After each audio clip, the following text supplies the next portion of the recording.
One betrayal on this list caused deaths that spanned 480 years. Another killed millions in a single afternoon. And the one that sits above both of them didn't kill a single person. It just destroyed everything worth living for. Today, I'm ranking the worst and deadliest betrayals in anime history, starting with a kill that most people wrote off as an accident. However, it wasn't. Thors Snorrason was, by every measure, the greatest Viking warrior alive. Not on paper, but in practice.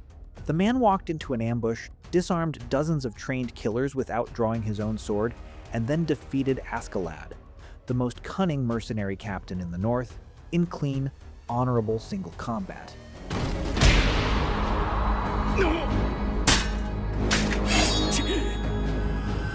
And then Askeladd's second-in-command, Bjorn, grabbed a 6-year-old Thorfinn and held him hostage. This eventually forced Thors to surrender.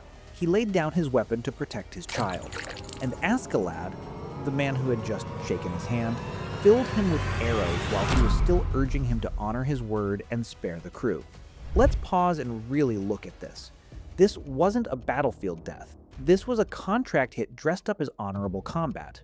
Askeladd had been hired by Floki, Thor's own Jomsvikings commander, his former brother-in-arms, to make sure Thors never made it home. However, Thorfinn followed his father's killer across a decade of war, cold, and bloodshed. Not to report him, not to run, but to earn the right to kill him in fair combat. Because that's what his father taught him honor meant. Manga author Makoto Yukimura called Askeladd Thorfinn's second father. The man who murdered his father and then raised him. I mean, come on. It is a testament to how brilliantly dark and intentional Makoto Yukimura's writing truly is. You cannot write something that dark on purpose.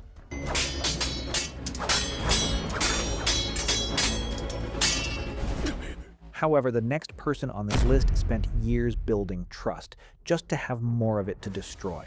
She was crying tears of joy, relieved that her captain was alive, right as he drove his blade through her chest. Momo Hinamori, 5th Division Lieutenant, physically attacked Captain Hitsugaya to protect Aizen's name. Not because she was weak, because for years, Sosuke Aizen had been exactly what a captain was supposed to be. Calm, generous, and widely respected across the Gotei 13. Shinyo Academy students looked up to him. Senior officers trusted him without question. But somehow, that identity was entirely constructed and maintained for years for one purpose. Here is what Aizen actually did. He faked his own assassination, staged the crime scene, let the investigation run, let colleagues grieve, and while Soul Society was breaking apart, trying to understand what happened, he was already gone. All this time I thought you were dead. I know you did, and I'm sorry. Already 3 moves ahead, and more disturbingly, watching it from a distance. What followed was a war that stretched across multiple arcs, Arrancar invasion, casualties across Soul Society, and the entire Gotei 13 was destabilized. Momo survived. Barely. And even after everything, even after learning the truth, the psychological damage of that level of constructed loyalty took far longer to recover from than the sword wound did. Toshiro! Hey, mind your manners now. You still have to address me as a captain, you know. Marshall D. Teach, Blackbeard, spent years embedded inside Whitebeard's crew. Not because he was loyal, because he was waiting for one specific devil fruit, the Yami Yami no Mi, to surface. That was the entire plan.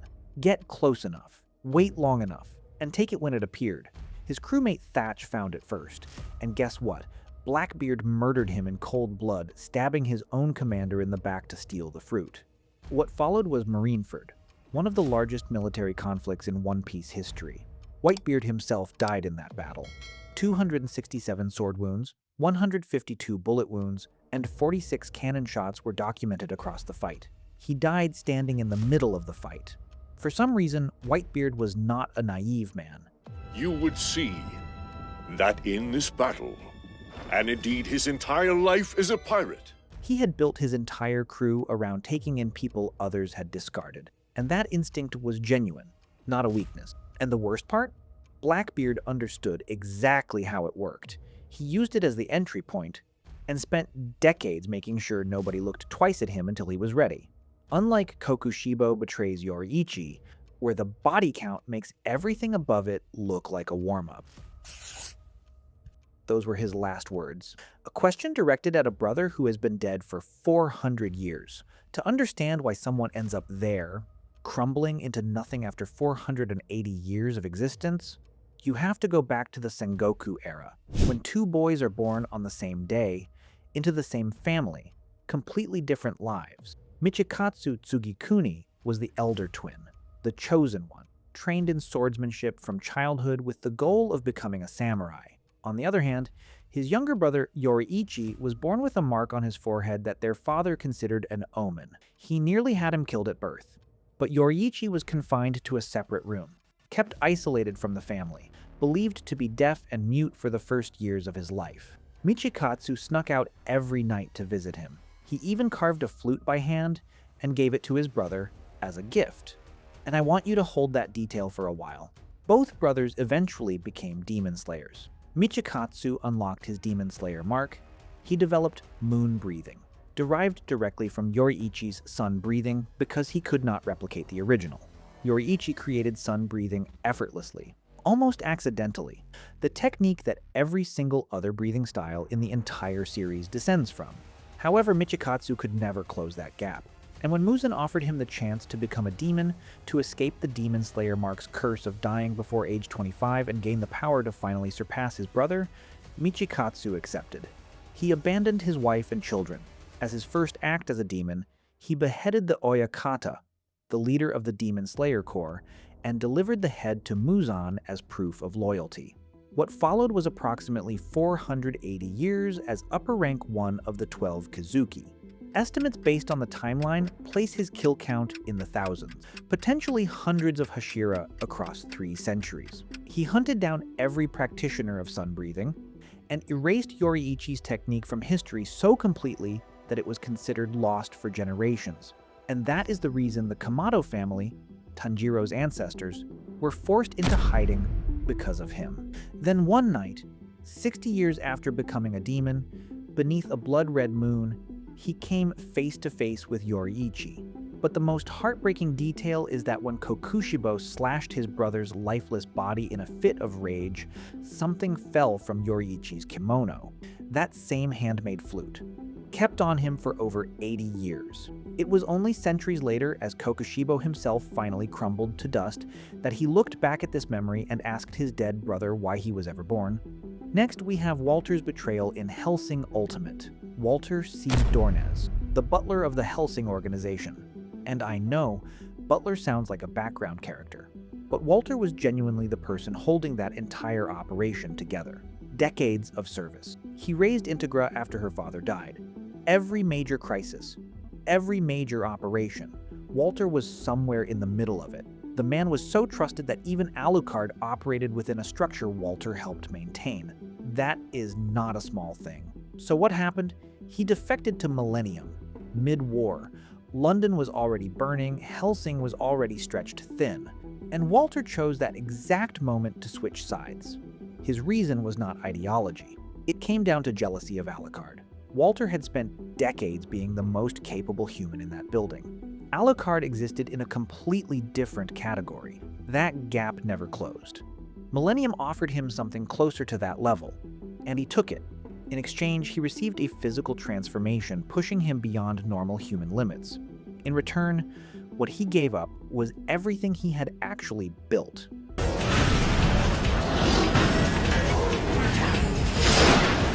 Here is something worth sitting with before we get into this one. Reiner Brown graduated 2nd in the 104th Cadet Corps, whereas Bertholdt Hoover graduated 3rd. For years, they trained alongside Eren, Mikasa, and Armin, eating together, fighting together, and watching each other's backs in situations where one wrong move meant death. Reiner was the big brother of the group. Season 2, Episode 6, titled Warrior, aired on May 6, 2017, in Japan. Atop Walrose, Reiner pulls Eren aside and tells him, casually, almost like he's tired of carrying it, that he is the armored titan. Bertholdt is the colossal titan. And 5 years ago, they were the ones who destroyed Wall Maria. For the context, Wall Maria's destruction in the year 845 triggered a Titan invasion that killed thousands of civilians directly and sent over 250,000 refugees into starvation in the aftermath. Eren's own mother died in that attack. In short, the entire first season, every death, every sacrifice, every mission exists because of what Reiner and Bertholdt did that day. However, they spent the next 3 years standing next to the people grieving it. What makes this entry genuinely disturbing is not the reveal itself. It is how the reveal was delivered. Reiner said it the way someone admits they forgot something. Eren didn't just transform, he stood there in denial, trying to brush it off as a dark joke. ミカサ、お前が大嫌いだった。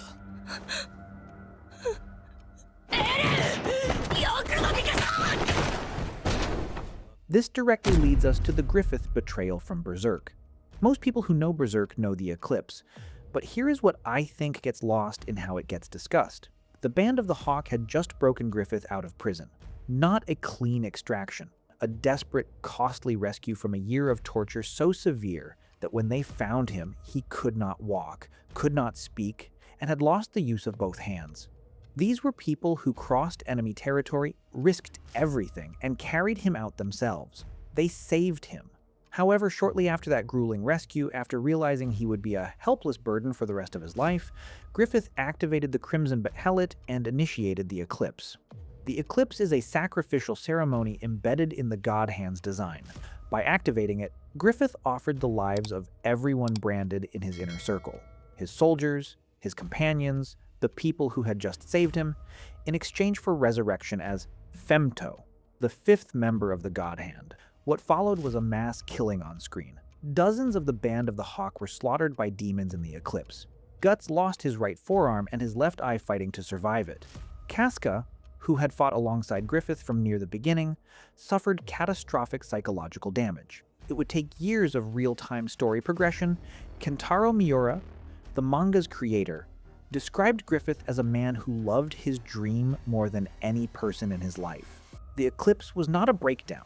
It was a decision made with complete clarity, the logical conclusion of everything Griffith had always been. Griffith sacrificed the people closest to him. The next entry sacrificed something bigger, and did it knowing exactly what it would cost. In the final season of Attack on Titan, Eren Yeager activated the Rumbling, using the power of the Founding Titan to awaken millions of colossal wall titans and direct them toward every landmass outside Paradise Island. The stated goal was the elimination of all life beyond Paradise. Let's be real for a second. The show frames it with full weight.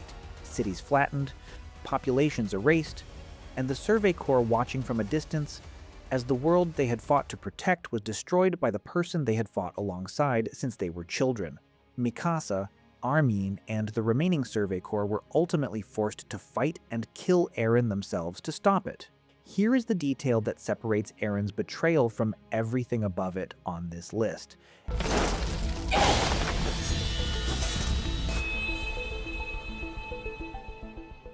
Eren didn't always know. He built those friendships genuinely, but everything changed the moment he kissed Historia's hand and unlocked the future memories of the Attack Titan.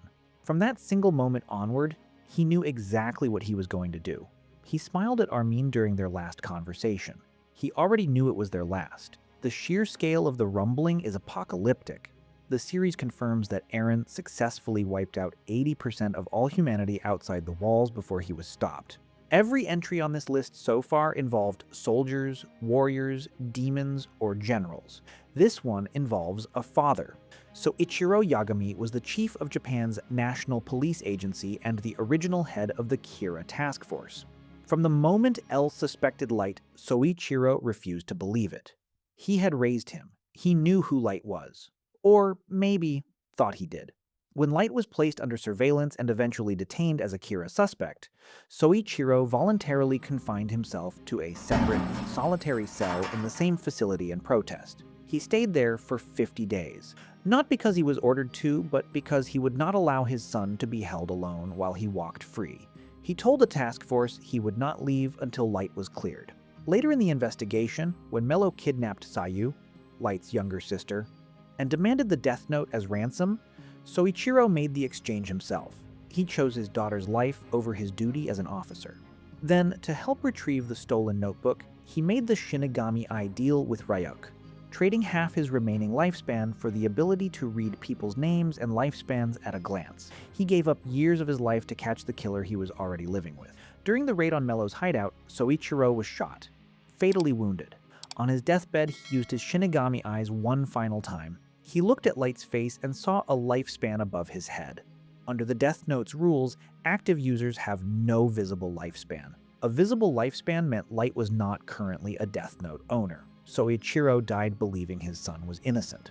Light had temporarily relinquished ownership of the notebook specifically to make his lifespan visible, a calculated move that had nothing to do with innocence and everything to do with maintaining his cover.